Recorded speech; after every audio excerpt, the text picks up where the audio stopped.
Ketua DPR RI dan Presiden Peru bahas kerjasama dan kepemimpinan.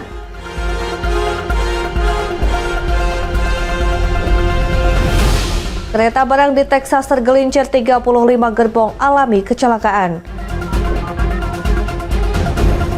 La Gomera, pulau kecil di Spanyol, bersiul cara komunikasi. Halo pemirsa, selamat datang di Mata Dunia, program yang mengupas berita dan peristiwa global dari berbagai belahan dunia. Saya Ajeng Tiara akan menemani Anda, berikut berita selengkapnya.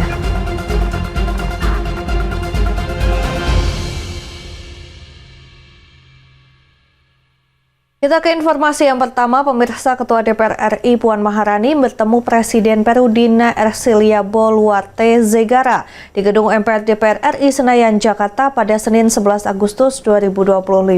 Pertemuan membahas kerjasama dan kemitraan kedua negara.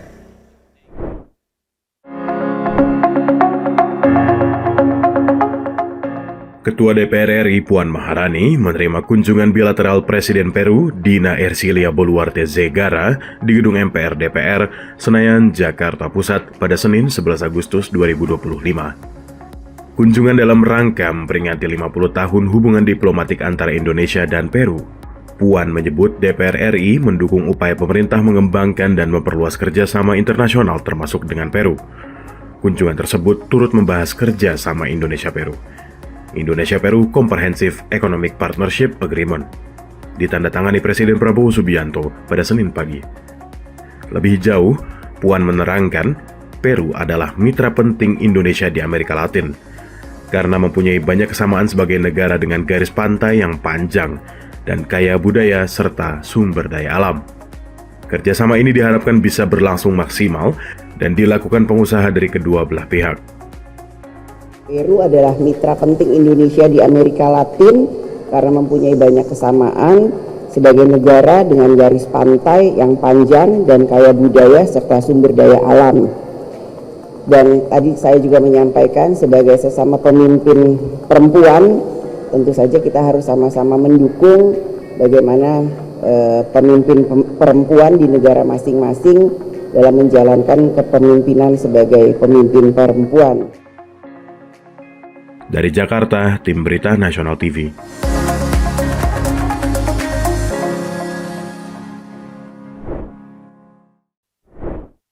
Ya, Presiden Indonesia Prabowo Subianto mengenang momen saat Presiden Peru Dina Boluarte menganugerahkan Grand Cross of the Order of the Sun of Peru. Tanda kehormatan tertinggi Peru diberikan kepadanya pada 14 November 2024. Hal tersebut diungkapkan Prabowo saat bertemu Dina Boluarte di Istana Merdeka. Presiden Indonesia Prabowo Subianto mengenang momen saat Presiden Peru Dina Boluarte menganugerahkan Grand Cross of the Order of the Sun of Peru. Tanda kehormatan tertinggi Peru diberikan kepada Prabowo pada 14 November 2024. Pada Senin 11 Agustus 2025, Prabowo menganugerahkan tanda kehormatan tertinggi Indonesia, Bintang Republik Indonesia Adipurna kepada Dina atas perannya yang signifikan mempererat persahabatan dan kerjasama bilateral. Saya telah menganugerahkan tanda kehormatan tertinggi dari negara kita, yaitu Bintang Republik Indonesia Adipurna. Atas jasa dan peran beliau yang signifikan dalam meningkatkan hubungan persahabatan dan kerjasama bilateral kedua negara. Kami berharap bentuk kerjasama ditandatangani pemerintah Indonesia dan Peru, diantaranya pemberantasan narkotika, perdagangan ilegal, kerjasama di bidang pangan, di bidang pertambangan, di bidang transisi energi, di bidang perikanan, dan bidang pertahanan. Tim Liputan Berita Nasional TV. Kebakaran terjadi di sebuah apartemen di Jalan Bukit Merah, Singapura. Dilaporkan 2 orang berusia 30 tahunan tewas. Korban ditemukan di dapur oleh petugas pemadam kebakaran.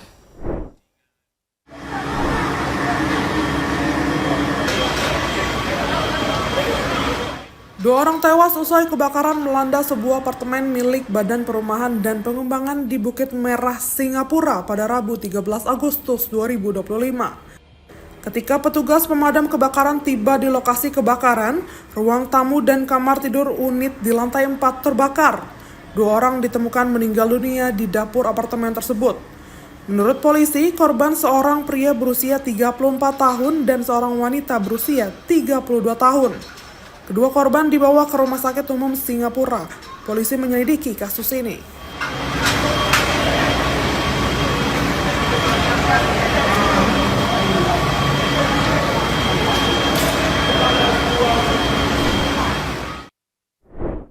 Ya, informasi selanjutnya, kereta barang mengangkut bahan berbahaya di Texas tergelincir. Sebanyak 35 gerbong mengalami kecelakaan. Layanan darurat di Palo Pinto diperintahkan mengurus insiden tersebut.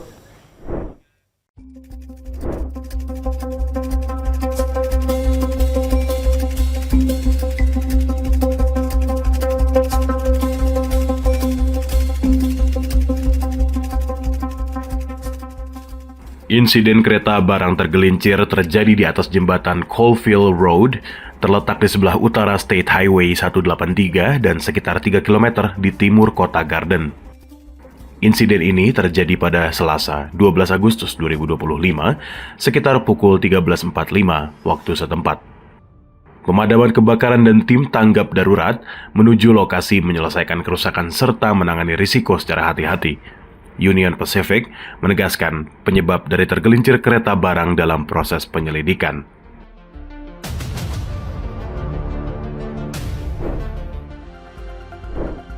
Ya, informasi berita lainnya akan kami sajikan usai jeda berikut ini. Tetaplah bersama kami.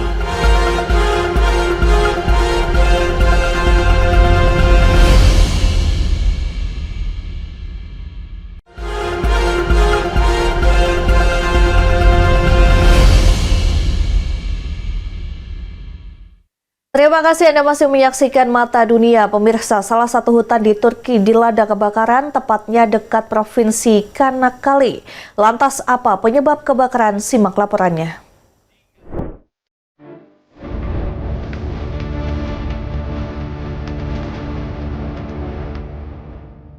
Peristiwa kebakaran terjadi dekat provinsi Çanakkale, Turki pada Senin 11 Agustus 2025. Kebakaran membuat puluhan rumah dan mobil gosong terbakar. Selain itu, ratusan orang dievakuasi melalui laut dan darat. Ada 50 orang harus mendapatkan perawatan medis. Penyebab kebakaran karena suhu di wilayah tersebut mencapai 33 derajat Celcius dengan kecepatan angin hingga 66 km per jam.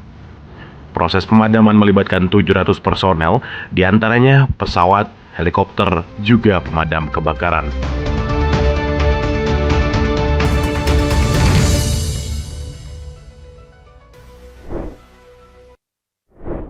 Ya, kota Pripyat di Ukraina, dahulu kota ini adalah rumah bagi 50.000 pekerja pembangkit listrik tenaga nuklir Chernobyl. Pada 26 April 1986 terjadi ledakan di kota ini. Ledakan tersebut mengakibatkan radiasi tercampur ke udara.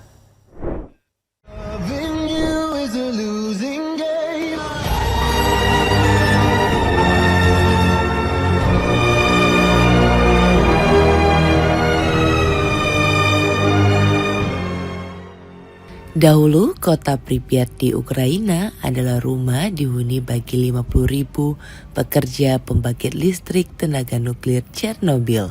Kini, bangunan di kota Pripyat berubah menjadi bangunan kosong terbengkalai.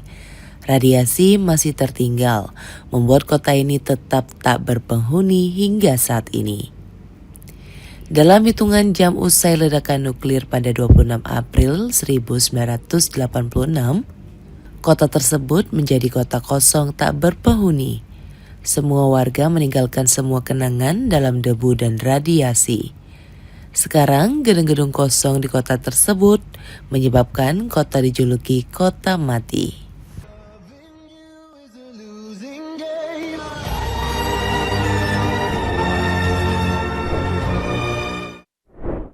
Pemirsa, daerah La Gomera, sebuah sudut terpencil di dunia. Penduduk Pulau La Gomera berbicara bukan dengan kata-kata, melainkan dengan cara bersiul. So, muchas gracias por venir. Thank you for coming. Penduduk La Gomera di Spanyol berkomunikasi dengan cara bersiul. Keunikan sistem komunikasi ini sudah terjaga sepanjang generasi, menjadikan suara siulan sebagai warisan budaya. Dengan nada dan ritme yang khas, bahasa siul mampu menghubungkan penduduk dalam jarak jauh tanpa bantuan teknologi. Upaya pelestarian terus dilakukan agar tradisi ini tidak punah dan tetap hidup sebagai simbol identitas komunikasi. In Spanish, hasta la vista, right? You're right. Infinity. Informasi berikutnya, pemirsa, pemerintah El Salvador memulai langkah revolusioner dengan mengajarkan Bitcoin kepada anak-anak usia 7 hingga 13 tahun melalui program What is Money.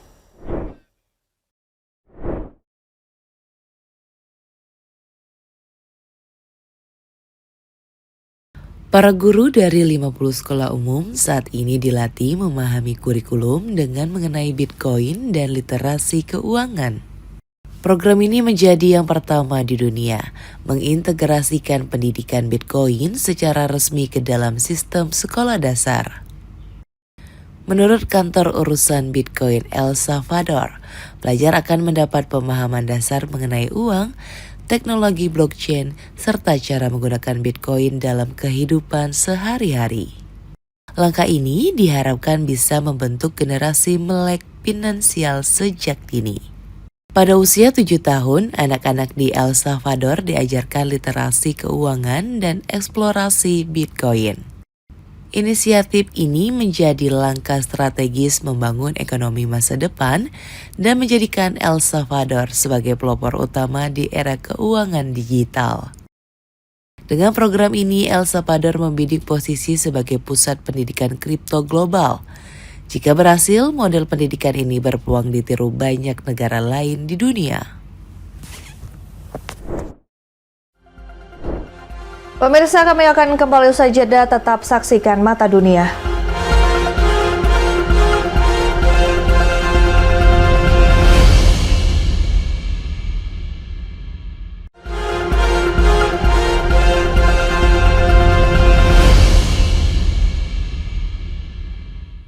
Terima kasih Anda masih bersama kami. Pemirsa, angkutan umum berbentuk minibus banyak terdapat di Afrika Selatan dan semuanya memakai bahan bakar bensin. Para mahasiswa teknik di sebuah universitas di Cape Town mengubah mesin angkot agar bisa dijalankan dengan listrik dengan tujuan menekan emisi dan sekaligus meningkatkan pendapatan pengemudi. Sekitar 250.000 angkot minibus diperkirakan ada di seluruh Afrika Selatan untuk menyediakan transportasi bagi masyarakat. Meskipun nyaman dan populer, tapi kendaraan minibus membutuhkan bensin yang ikut berkontribusi terhadap polusi dan perubahan iklim. Para mahasiswa teknik di Universitas Stellenbosch mencari cara untuk memanfaatkan tenaga listrik bagi armada minibus Afrika Selatan. Selama 1 tahun, tim ini telah memodifikasi minibus bertenaga bensin agar bisa dijalankan dengan tenaga listrik, yang menurut mereka adalah yang pertama di negara ini. Modifikasi semacam ini bisa membantu para pengemudi angkutan umum menghemat biaya.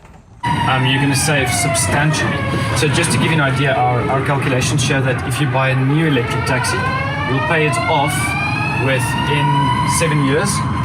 Because of the savings, if you do a retrofit, you pay it off within 1 year. Di Afrika Selatan, kendaraan listrik atau EV masih lambat berkembang. Meski ada target pengurangan emisi karbon dari Perserikatan Bangsa-Bangsa untuk membatasi pemanasan global. Menurut Dewan Bisnis Otomotif negara ini, hanya kurang dari 1.000 kendaraan listrik yang dibeli di Afrika Selatan pada tahun lalu. Bagi banyak warga, harga mobil listrik masih terlalu mahal.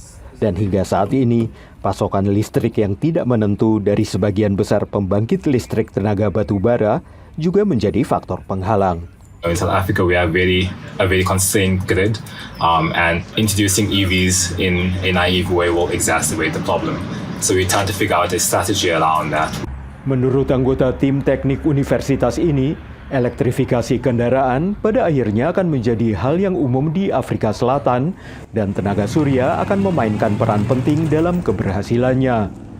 Untuk proyek berikutnya, tim akan mencoba memodifikasi bis angkutan umum untuk dijalankan dengan listrik. Dan untuk saat ini, para insinyur sedang mencari dukungan finansial dari pemerintah dan sektor swasta untuk melanjutkan proyek minibus listrik ini. Dari Arlington, Virginia, saya Helmi Yohanes dan tim VOA. Ya, sebuah tambang emas di Zimbabwe mengubah bekas tempat pembuangan limbahnya menjadi pembangkit listrik surya guna memenuhi kebutuhan operasional tambang dan berbagi kelebihan energi ke jaringan listrik nasional. Proyek di wilayah barat daya Zimbabwe ini menuai pujian dari para pegiat lingkungan. Setelah kehilangan waktu produksi berjam-jam akibat kelangkaan listrik kronis, tambang emas Turk di Zimbabwe memutuskan untuk bertindak. Para pekerja mereka memindahkan 1,5 juta ton limbah tambang dari tempat pembuangan dan membangun pembangkit listrik tenaga surya yang menghasilkan 4,4 megawatt listrik setiap jam. And the installation of that plant on a former dam site was a strategic plan to say we have to save the environment, we have to avoid cutting into new virgin land.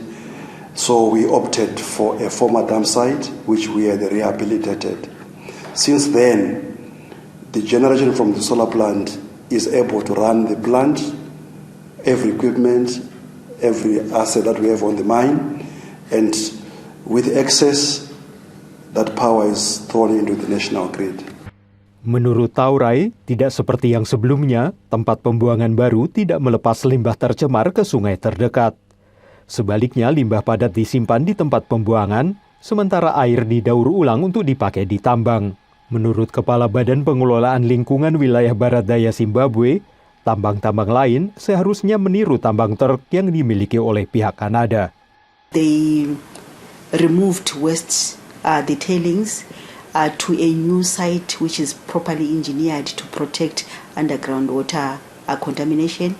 And what we also appreciate is they didn't open a new virgin land to site their solar field. They've also saved the forest. What we also appreciate again is they've gone green. Instead of relying on thermal power or hydropower, we know the impact on the environment. Menurut pihak tambang Turk dan para ilmuwan pemerintah, proyek tenaga surya ini tersebar di lahan seluas 3,6 hektar dan akan menghemat 5,4 juta kilogram batu bara per tahun untuk energi panas, atau sekitar 117 juta liter air untuk pembangkit tenaga air. Bukan hanya para ilmuwan lingkungan yang menyambut baik proyek ini. Ibu satu anak ini adalah salah satu warga setempat yang dipekerjakan untuk membersihkan panel surya dari debu jalanan dan dari operasi penambangan batu kapur di dekatnya. My life has changed financially. I'm now able to pay for my child's school fees, buy uniforms, and I'm able to do whatever he wants to do in life. As a mother, I'm able to do these things. Perusahaan listrik Zimbabwe mengatakan dengan adanya seruan global akan energi hijau untuk mengurangi emisi, maka upaya proyek pembangkit listrik tenaga surya Turk Mine ini patut dipuji. Terutama di Zimbabwe, tempat kelangkaan listrik makin memburuk akibat kekeringan di kawasan tersebut. Dari Arlington, Virginia, saya Helmi Yohanes dan tim VOA. Ya, demikian Mata Dunia kali ini. Terus saksikan berita Nasional TV. Saya Ajeng Tera beserta kru yang bertugas. Pamit undur diri, terima kasih dan sampai jumpa.